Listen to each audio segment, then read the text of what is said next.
welcome to you both. Well, thanks for having me back. G'day, Harry and Troy. Let's get into it. Cool. Troy, give us a question. All right. I know you guys might work on a few things at once, but I just wanted to know, okay, what's the ideal number of books you do write or you'd like to write? You know, just that rhythm, how that works. So are you talking about I just mean like long term, or how many projects you've got? Yeah, just say how many books do you want to be releasing a year? Like over the next, say, 10 years? Is it one a year? I know you might be working on a few things, but what's the sort of rhythm that you want to be working in? I'll speak on this really quickly, Harry. I mean, yeah, it depends. Some books, my first book that went out, The Angel's Wept, was a work in progress for, probably the best part of 15, nearly 20 years. And then book 2, I wrote really quickly. Book 3, again, pretty quick succession. And I was able to bang the first drafts out of those books, book 2 and book 3, in probably 6 months. The Ghost Train and the Scarlet Moon, I got it written in less than 6 months at a time in my life where I was most busy. I was working the police COVID command. In the height of COVID, I was catching a train into the city. I was one of the only very few people on the train because everyone was in lockdown. But I still meant it, and I had so much going on in my head, working very long hours. I was exhausted, but I had the story that I just had to write, and I found a way, and I wrote it. I wrote it on the train, 30 minutes each way, and I was able to graft that story out quite quickly within 6 months. So in terms of how often would I like to get a book out, the timeline to finish a book does vary, but I think for me, realistically, I'm aiming at least one book a year. So if I can do one book a year, so at the moment I'm writing something new, but in the meantime, I'm still marketing my existing books. So I want to still be marketing current books whilst working on a new book, because knowing how long it takes, by the time you do, as we talked about, it could take 2 to 3 years by the time you actually get it out there. So I think the frequency for me, depending on what it is I'm writing, I want to keep writing. I've now got officially 4 books published, and I'm working on my 5th now. And as long as I'm still kicking, I'm still able to. I want to keep writing, and that's my long-term goal. So at least at this point, at least one full novel a year. For me, the problem I have is I'm still working full time, and time takes, my job is not only for theoretically 40-hour week. That extends a lot longer than that, and I'm doing nights, and so I get, I don't have a lot of time available for me to actually write.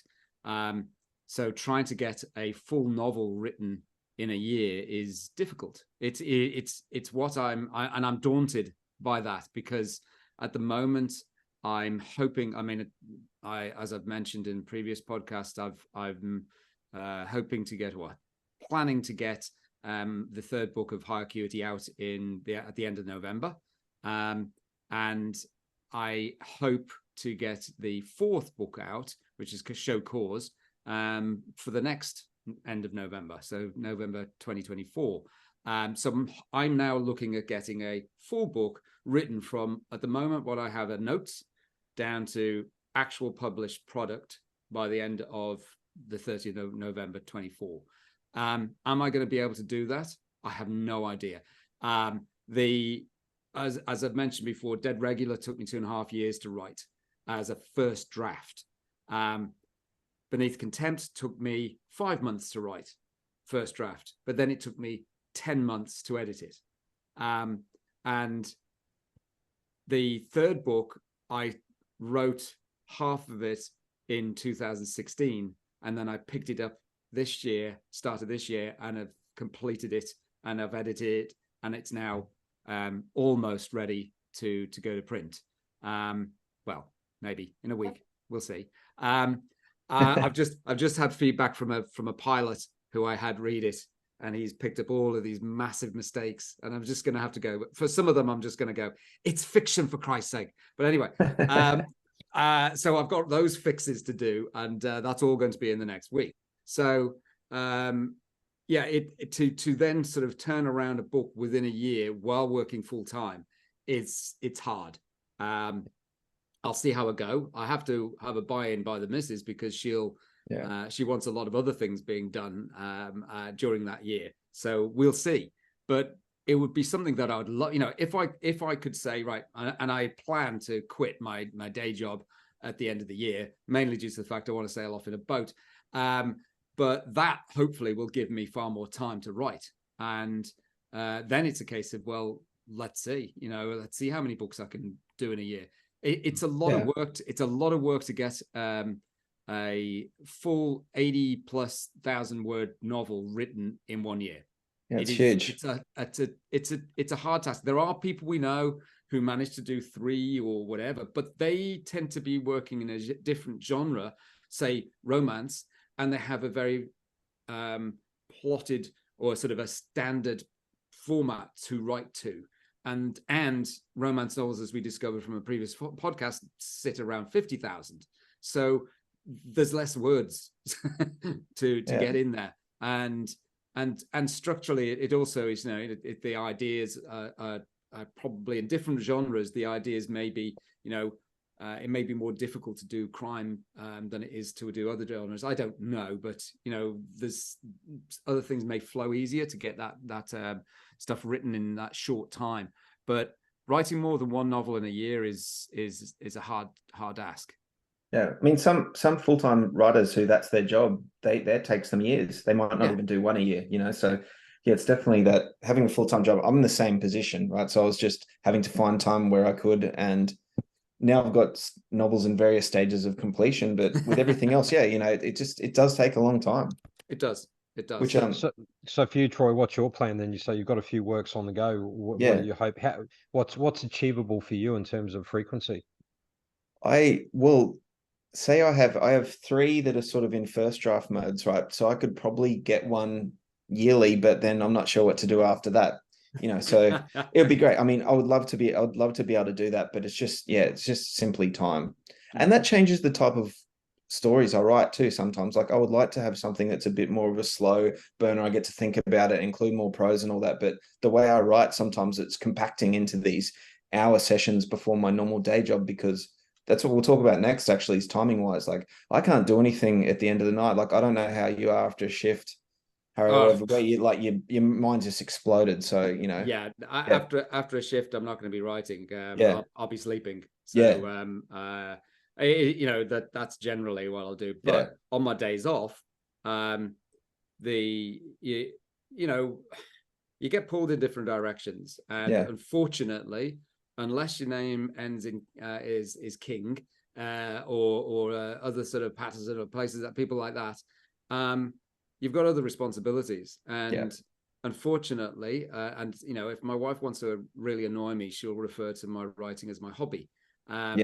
And that's sort of like it sort of really winds me up, because no, I'm trying to actually make a go of this. But at the end of the day, unless you're making a decent living from it, it could effectively be called a hobby.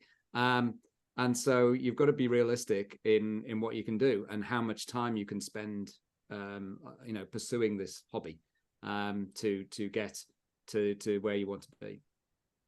And I think people need to appreciate how bloody hard it is to write a novel. I think we've got to give credit to anyone that's finished a manuscript. It's bloody hard, and to be able to maintain that momentum, focus.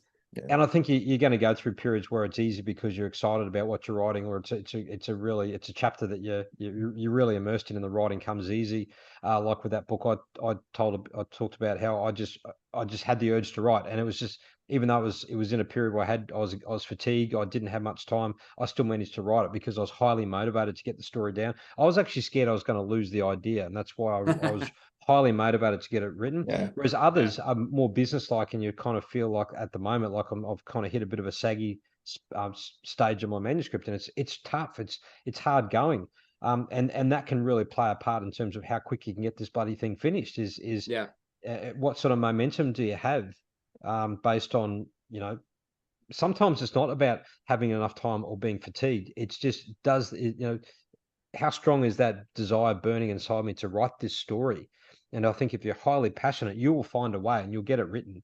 If it's a drudge and you're really finding it hard, I think maybe that's the time to say, take a break, because you really should go write something else, do something else. Just give your brain a chance to write, because if you're not enjoying the process, I know sometimes the process is very difficult, and we all are looking at what's the end game. The end game is to have that printed book, and that's that's the fun part of having the finished product and doing all the marketing. And the actual writing part can be quite arduous at times. But if you're not enjoying the overall process and it's just becoming too hard for you, either question why you're doing this, or just give yourself a break and be fair on yourself. So maybe having those self-imposed deadlines are good, but also make sure that they're reasonable as well. I think that's the first time I've heard an author refer to the marketing process as a fun process. I don't I don't really get a lot of fun out of it. You almost just have to, because you have to do it, you almost just have to learn or pretend, if you pretend enough that you're enjoying it, you can do it. Yeah. All righty. Well, do you want to keep pushing on? What's the next question then, Troy? This next one we can go about, I'm interested in this about different writers. Like, what time do you guys write? Where do you sit? Do you listen to music? Do you have coffee? That sort of stuff. The settings around when you write. Do you have to have a certain routine? I write when I can. So, I will deny it if anyone points it out. But if I've been ramped and my crewmate's looking after a patient, I'll go in the back of the ambulance and write on an iPad. I write on an iPad. No, I don't ever write while I'm at work. That would be wrong. Yeah. Gotcha. So I never do that, and I'll just strike that one. We can edit that one out of the podcast. But I will, if I'm writing, because most of the time, the last couple of months, most of my time's been doing editing. But the writing process is on an iPad, and I mainly, because I've mentioned this before, it's backlit. I can do it in a dark room, and usually it's when the missus is asleep, because then I'm not getting pestered to do something else, or something needs painting, or this needs doing, and that sort of stuff. And so it means that I am naturally a night owl, so I don't have a problem with staying up late. It's probably from doing 20 years of night shifts has screwed up with my body clock enough. But I will tend to write at night. I have long story, but I'm not going to go into it. But I lucked in with a hot tub, a spa, and that's now called my think tank. And so I will go and sit in there with I've got an iPad holder that's suction, and it sits on the wall of the spa, and I stick the iPad in and I type while sitting in a hot tub. So that is now the best place to write. But I can't do that all the time. And sort of it's a case of just sometimes it's a case of because I'm so time poor, I can't afford to say I'm going to write. And because I work rolling rosters, I can't say that I'm going to work from 5. I'm going to get up at 5 and I'm going to work till 6, and then I'm going to go to work. It doesn't work that way in a rolling roster, and so I can't have any fixed sort of setup. And so for me, it's being time poor means that I have to take the opportunities when I get them to get some writing done. And so it can be anywhere. And having it and writing on an iPad, although it's not the best, it is at least portable, light, and you've got the whole book there with you whenever you want it, and it's being backed up all the time. Brilliant. What about you, Jack? I've got a happy chair that I do a lot of thinking, I do a lot of planning. I sit out in the shade listening to the birds out the front of my house. I might be having a coffee or some other beverage, and I do a lot of thinking. I live in a leafy sort of neighborhood. But in terms of the setting of where and when I write, I'm kind of the same. I write when I can, when I'm motivated to. Like I know this week, so I've just come off a couple of weeks of full-time work. I've got this week off, and even though I've got family visiting, I'm going to try and get some writing done this week. That's kind of my plan. I've got some other things I need to do, but I'm going to try and get some. So I look at where's a period of time where I can realistically do some writing. I've got my own little home office. I can't have music going. I'm one of those guys that if I'm driving and I need to look at a street sign, or I need to follow directions or look at a map, I've got to turn the music down. I can't do two things at once. I can't listen to music with lyrics while I'm trying to write. The only time I do, I'll put my headphones on and have some relaxation music going is if my wife's watching Love Island or one of her reality shows on TV, and my office isn't soundproof. So if she's home and she's watching her TV shows with these whiny voices and they're just annoying the hell out of me, I can't write. If there's no auditory exclusion, if I can't block that stuff out, I cannot write. So I'll put my headphones on and I'll listen to relaxation music. So, your flute, Asian flute music. Panpipes, the handies and stuff. Yeah. So I find that helps. It helps to block out noise. Andean nose flute. Yes. Yeah. All those things are Mongolian flute. Yeah. Times. You get the idea. So I do have my office. I've got my desk set up and my computer set up, and that's my writing space. Yeah. As I said, I have previously written on. I've got two laptops. I've got a real little laptop that I can use on my lap if I'm on a train. I have written a whole novel like that. Whereas these days, I even though I carry my laptop around with me, and I did a cruise a couple of years ago, and I wrote a couple of chapters of my book on the cruise because I had a laptop with me, and I made time to write.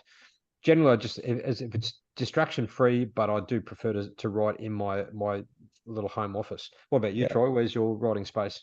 I go into my office, where I work at in the city. And so I read on the train. It's a half-hour train ride. I always read. I don't ride on the train. And I normally try and just get there an hour and a half before anyone else. So I've just got this room, for at least an hour so I can get something done. And I just have coffee. I do listen to music sometimes, but things I know, so it's almost just this like background noise floor thing. So I don't have to think too much. So yeah, but that's what I do in that the consistency if I can. But yeah, I was always a night owl too, but I just could not do creative stuff. I can do editing at night after work, but there was just something about it where, thinking of content ideas and all this stuff you have to do all day where you're trying to think of creative stuff. I just didn't want to do it at nighttime. I didn't want to use my brain anymore.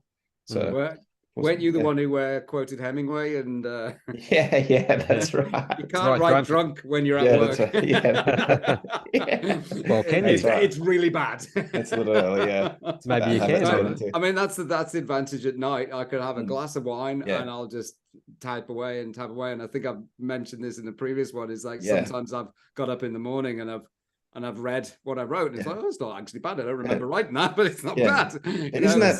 I love that stuff. Little surprises like that. I do enjoy that too. If you had a couple of beers on the weekend or something, and you just start writing, and then the next thing's, this is good. Those things do take you into slightly different places, and it's just interesting where it pulls the story. It's cool. Yes. But I generally find if I'm mentally drained, like if I've been doing intense work or training and in front of a computer all day, or if I've been teaching all day in my training job that I do, if I'm mentally drained and my eyes are hurting and I cannot write. I can't write if there's nothing in the tank. In terms of forcing yourself to have a daily writing routine. If I'm exhausted, I just cannot write. I've got to be fresh.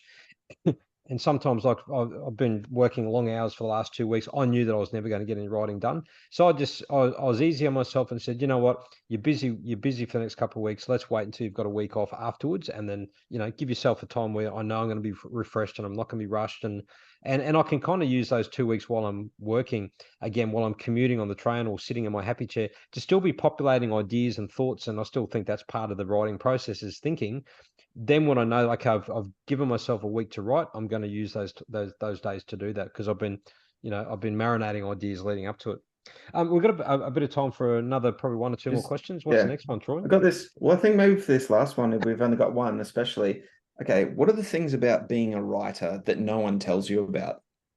And, I just thought of this when we were talking before about people who might say, oh, I'd love to write a novel one day. And I almost have to laugh. Like, if you knew how much effort went in and all the other things, you probably wouldn't try. But it's really funny. I've had a lot of people, a lot of my colleagues saying, oh, why are you still working? Why you're a novelist. You've written, 2 novels and 3 books, all these short stories, you've won awards. And I'm like going, you must be rolling in it. And I'm like, if I did 2 or 3 overtime shifts, I'd make about the same amount of money than I would have done in all of the time of my writing. I haven't made it yet. I would be wonderful if I did. However, it's a long slog. It's really slow progress. Yes, you have some people who make it overnight and they're an overnight success, but what you often find is they had 10 years prior to this overnight success that they got nowhere. And if you're going to take up the writing gig, you have got to take into account that it's not a quick process. It's a very slow process. It's a lonely process. It's also, the feedback early days hurts. And that's something you've got to be thick-skinned and bloody-minded just to keep going. That's what it all boils down to, is that you've got this idea, this dream that you're going to write this novel, and you've got to get from A to B, and it takes a long time.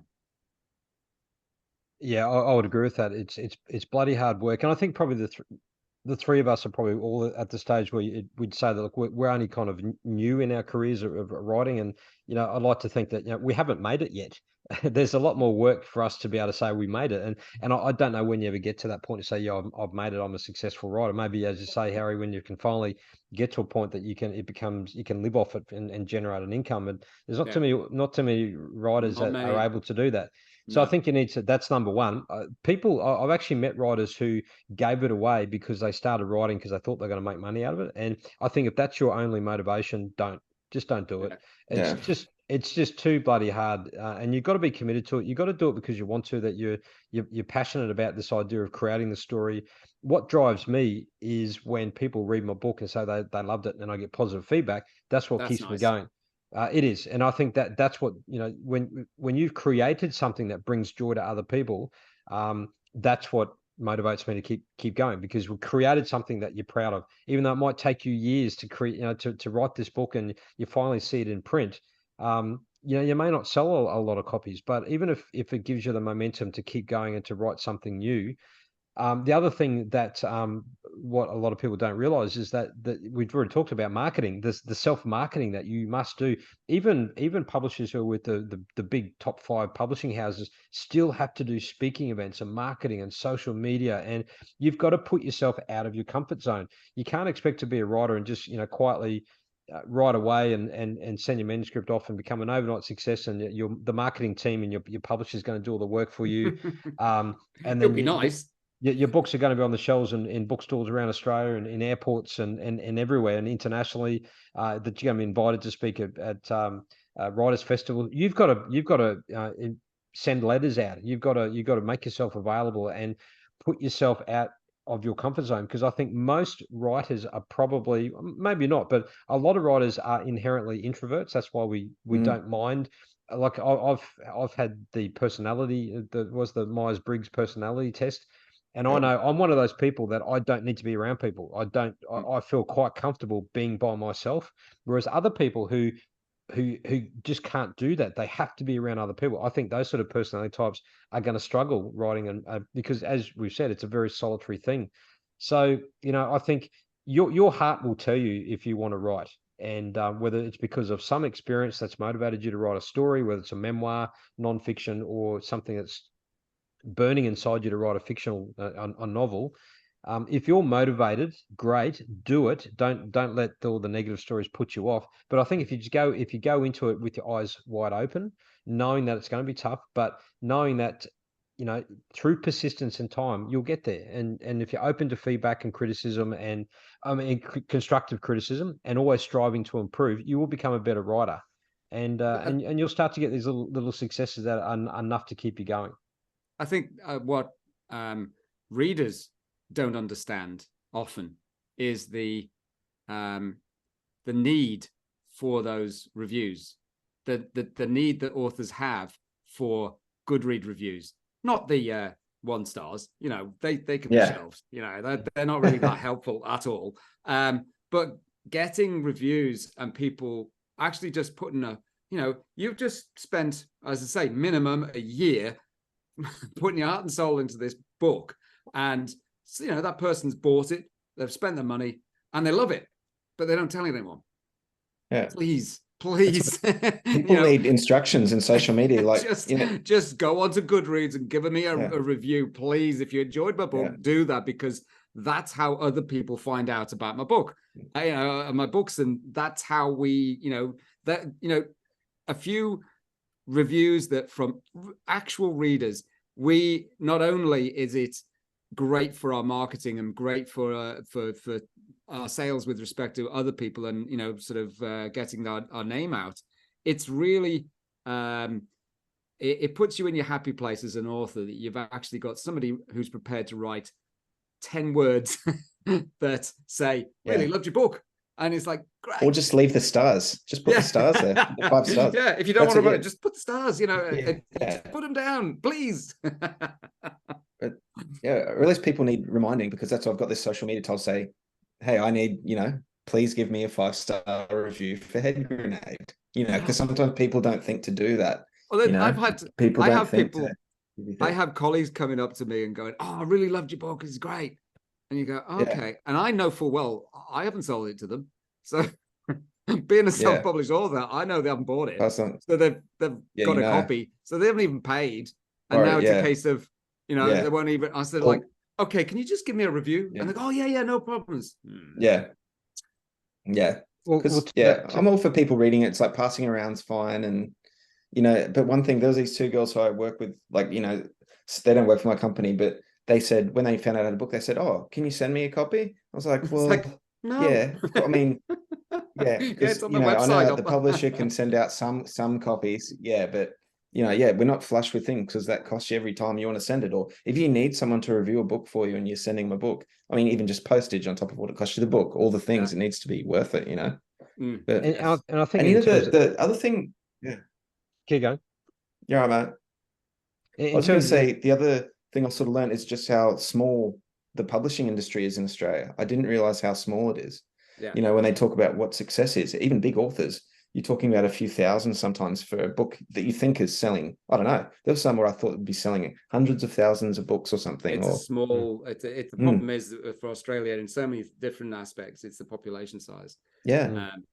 And you've got Australia's got a small population, certainly with respect to its size, and you've also got to remember is that the book reading public is only a small proportion. Competing against streaming and amazing shows and movies and everything and TikTok and all the stuff that dwindling attention spans and all that. Yes, and a dwindling audience too.